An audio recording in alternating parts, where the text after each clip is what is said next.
Welcome to R7C2L in action. Hey, we're your hosts and the instructional technology specialists here in Lee Summit, Missouri, and we're just so excited to have you with us. We were doing some reflecting over the last couple of months and kind of where our teachers were at, what they needed to know, where we're headed in the fall, and we just kind of thought of some things. Hey, what do we need to focus on? What do we need to reflect on? Where do we need to grow? And that's where this came from. This week, we're going to talk about how we stay connected to our colleagues, which is such an important task during these times.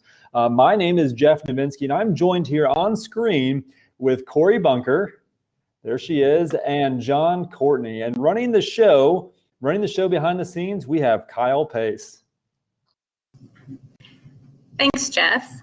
Today, we welcome our guests, Andrea Allen and Kelly Weimer, two teachers and technology reps that help build a liaison platform for us in our district out to our buildings. And they're here, both teachers in the Lee Summit R7 school district.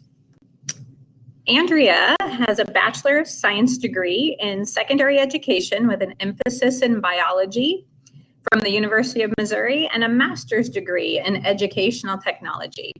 She has completed her 30th year with Lee Summit R7. Way to go, Andrea. Thanks for your commitment to our kids. She began her year at Pleasant Lee Middle School and is currently a teacher at Bernard Campbell Middle School, where she helped open that building many years ago. Kelly Weimer is a graduate from Northwest Missouri State University. She has a master's degree in curriculum and instruction from Webster University. And Kelly has completed her 16th year of teaching here in Lee Summit. She currently teaches at Pleasant Lee Elementary School. Thank you both for joining us and welcome. Thank you. Would you mind? Thanks. Andrea, maybe we'll start with you. Would you mind just kind of telling us a little bit about your role at Campbell Middle School, what you teach, and maybe even any leadership things or extracurricular things you support at your building? All right. It's going to be my 30th year. So 29 in the books. That's awesome too. Yeah. I've had a variety of roles here at Campbell, from teaching 7th grade, 8th grade science. I was the school improvement coordinator for a couple of years. Right now, my leadership roles include the technology rep, which you talked about, and I'm also our site-based team facilitator. I think I've coached about every sport here, and done robotics, and so basically those are the things I'm involved in right now. So I'm just teaching 7th grade science and advanced science, which is it's our earth science curriculum now, which is geology, meteorology, and astronomy. Thanks, Kelly. Do you mind sharing kind of what your day looks like at Pleasant Lee Elementary? Yes, thanks for having me today. I teach 3rd grade. I've taught 2nd and 3rd at Pleasant Lee. All my 16 years have been at Pleasant Lee Elementary.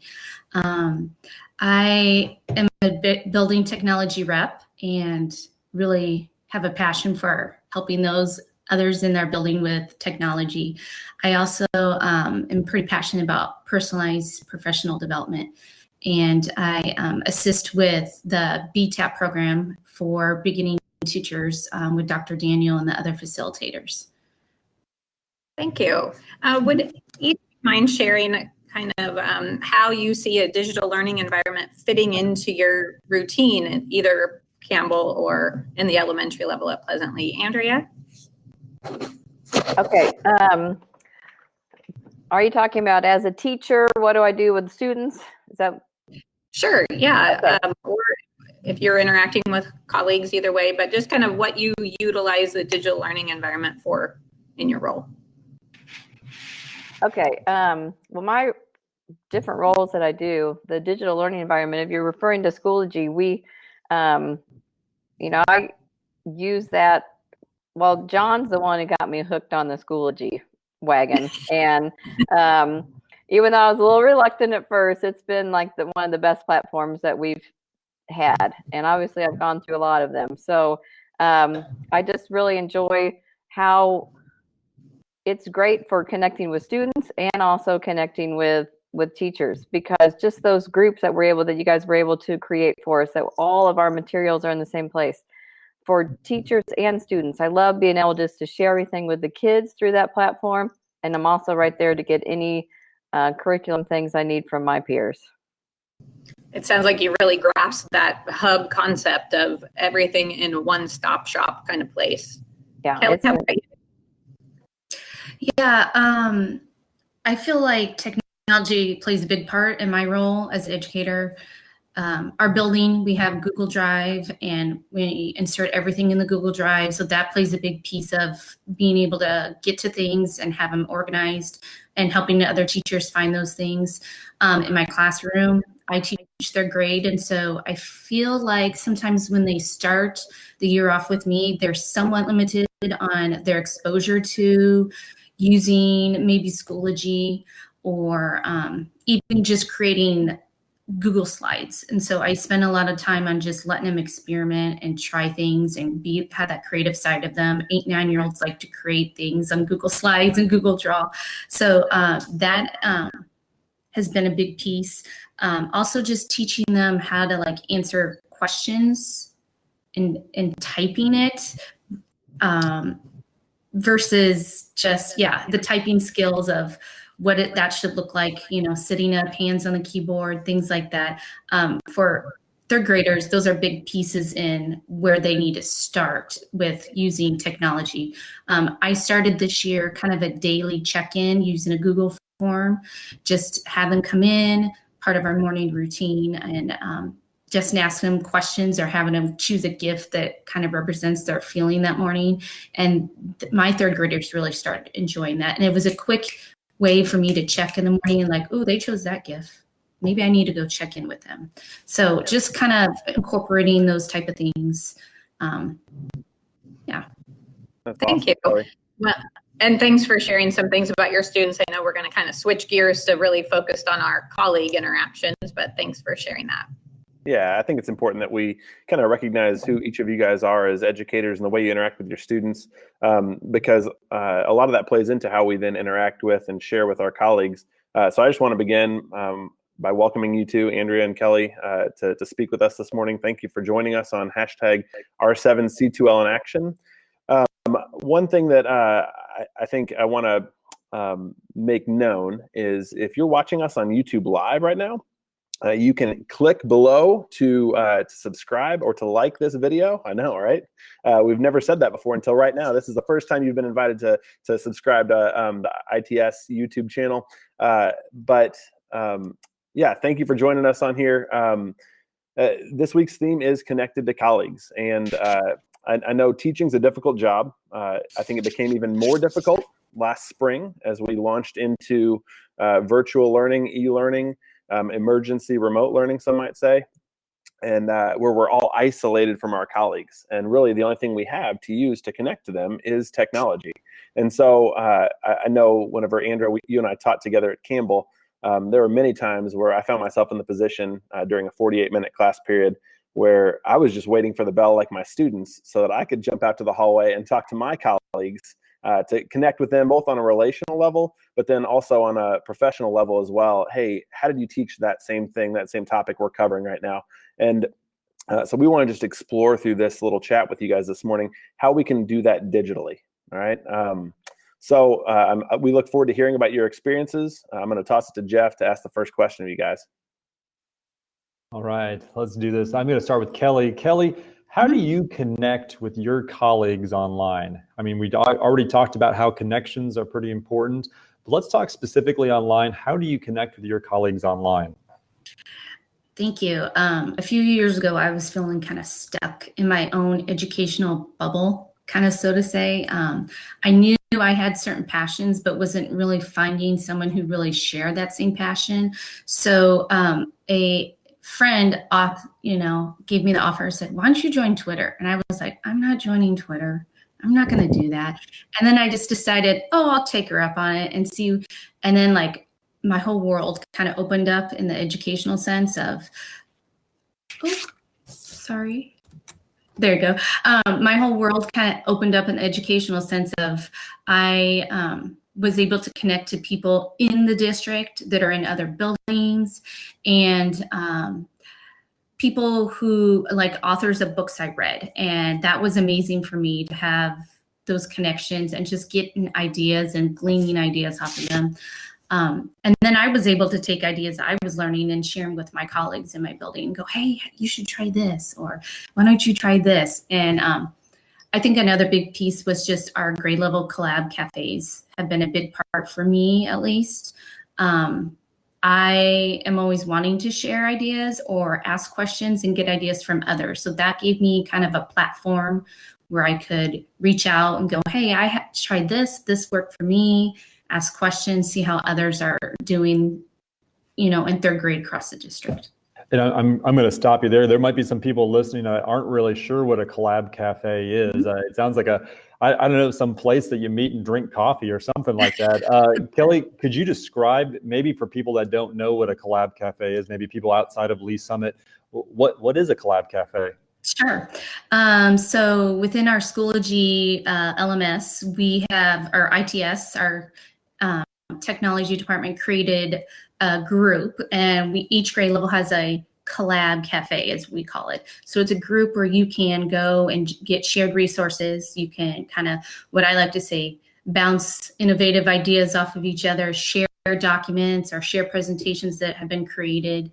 And, I'm always in the mindset of, I have a problem with something and this helped me, this could help someone else in the district who is teaching the same standards or working with the same age level kids. So I absolutely love resource. that.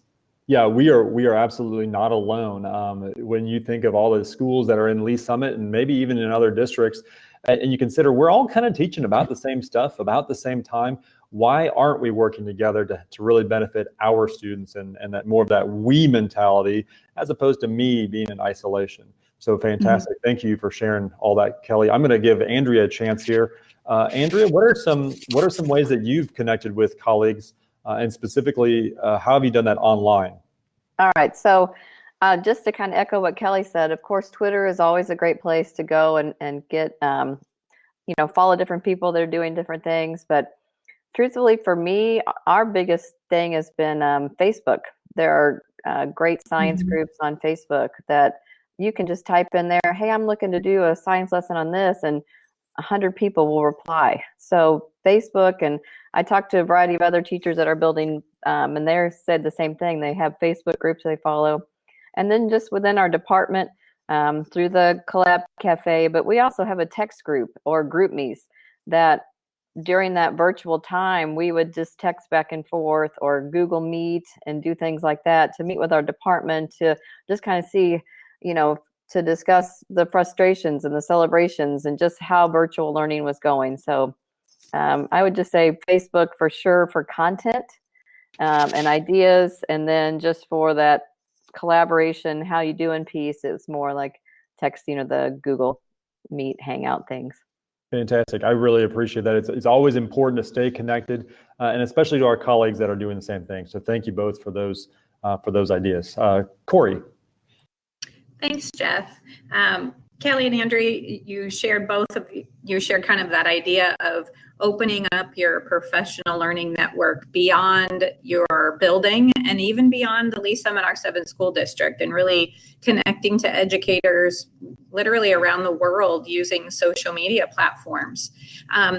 Kelly, you mentioned, I was hesitant at first. I was a little bit maybe apprehensive to really join this big professional learning network across the world of educators. Do you have any tips when you think about a teacher just jumping into that social media realm and trying to keep that professional focus? Do you have any tips for your colleagues? And Andrea, I'd like to start with you on that. You mentioned a lot of Facebook groups. Any tips for teachers that might be listening today that want to get started with something like that? I would say one of the main things you need to do is don't get on too many. Because I think then you get overwhelmed and there's so much that comes at you that then you just, it's too much. I would just find one that's for your content. Like Kelly said, the 3rd grade, there's 3rd grade science groups. There's, the one I follow is specifically Kessler Science, and it just gives you so much information. Now on the Twitter, I think it's the same thing. You can get overwhelmed. Pick out a couple people that you the things that they're putting relate specifically to you and things that you're going, and just follow those. And then if you follow people that aren't giving you content, it's okay to unfollow them to keep your feed down. That would be my tips. Thank you. Kelly, how about you? Yeah, I second what Andrea was saying. I like when I first started Twitter, I only joined and followed people I physically knew. Like Jill Rice was one of my first ones, our former ITS for our district. And then I followed other people in our district that were kind of more in a leadership role. And then I was like, oh, well, I read this book called Empower. So maybe I want to look up that author and see if he's on Twitter. And then I start following him, and that kind of just bubbled out. And I agree, it can get overwhelming. I also am on Instagram, but Instagram is kind of more of a personal use. Same with Facebook. I kind of needed to separate my personal and my professional. So Twitter for me is just strictly professional. I know there are a lot of great things on Facebook. I am in some educational groups, but then it gets to be overwhelming, like you said, and I just have to kind of limit down as to what I'm choosing to follow and get ideas from, because I need a mental break sometimes from that professional side, and just have that kind of no nonsense, not have to think about it, just enjoyment side. And I guess I would just encourage others, just take the leap and go and see. And if you don't like it, you can always delete your account. Yeah. You know, taking the risk with anything using technology, right? We have to just kind of be vulnerable and put ourselves out there. But thank you for sharing how intentional you are with your growth of your professional learning network. You know, I'm going to follow people that I know will be a good professional resource for me. And if that doesn't work out, then I'm going to change the settings there as far as who I follow or which group I join, leaving groups as needed. But your intent is really to show that really professional growth is your why in that professional learning network. And John, I'm going to hand it off to you. Cool. Thanks, Corey. Andrea and Kelly, thanks for sharing those tips. I think one of the things that doesn't get enough love is potentially lurking, right? So you have that account and you just lurk and you take resources and you don't have to contribute right off the bat.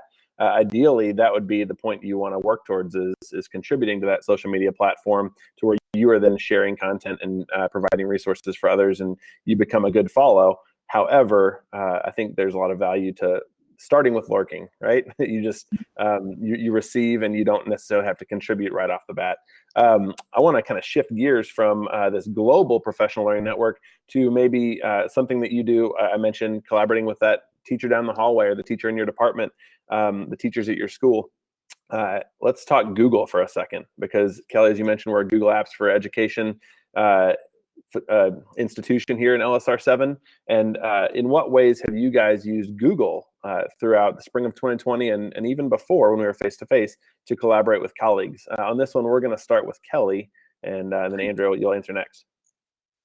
I would say Google Suite has played a big role in my educator life. That is, like, since we kind of embraced that as a district a few years ago, I was like, okay, I'm all in. I'm going to learn as much as I can. I think I have taken just about every Schoology, Google Suite, grad class option available that you guys have provided, or the district has provided. Google Docs is a wonderful tool. I think it's great. As far as my team and my grade level team, we used a Google Doc this whole year to do our lesson plans. We team kind of took parts of planning, and each person was responsible for planning. We just inserted in a doc and kind of used that capability of being able to add a week on the outline option over on the left side of a Google Doc, and that really helped us. Google Hangouts and Google Meets became really important for us as a team, being able to kind of conference in the mornings during our quarantine time, since we wanted to still see a face-to-face with each other. And that for me is important, because I missed seeing my team and being there with them. And then I also think, like, Google Calendar has just, I live my whole life off of my Google Calendar. And I love that I can insert appointments and reminders and certain things that are going on. And I get invites, or I can invite someone else to that meeting. And that has been just a time saver for me to have all my like appointments in one location, because it's easier for me with different schedules with my own personal kids. And just something else that's really fun is Bitmoji works with all those. And so I always like to use a Bitmoji or just make it fun if you're communicating with your colleagues. Because, planning and all that school-wise can be somewhat stressful and overwhelming. So throwing in a little Bitmoji here and a little humor and a GIF here is always helpful. Absolutely. Thank you for sharing about that, Kelly. Andrea, how about yourself? I'm just kind of laughing that you're in the dark again, so I'm sorry. Every week, it's part of the tradition now. Okay. One thing, there is a really good Facebook group called Teaching with Schoology, I think, to kind of bounce off what Kelly said, and they're doing the whole Bitmoji virtual Google something that looks amazing. So that's like my next, once I get unpacked, that's my next goal, to look at that. But all things Google, I think Kelly mentioned most of them that we've talked about. We share the Google Docs. My department is making me transfer from Word because I'm an all Word, old school Word person. But they're like, you got to do the Google Docs so you can share it with all of us. So doing the Google Docs, the Google Calendar, of course, that's been really helpful. I think our language arts department shares a Google Calendar for their curriculum, and they update it as to what their plans are for the week. So that's been really great for their department. And just over this virtual time, our department did those Google, I don't know, what's it called? Chat, Hangout, Meet. I feel like it changes every week what they call it. But those were really helpful to get together just to kind of see everybody and just touch base. So that's kind of our Google world. Sure. Well, thank you for sharing about that, Andrea and Kelly. I think you guys really hit on two big keys right there. The synchronicity, right? Togetherness of a Google Meet. Yeah, that's a word, Jeff.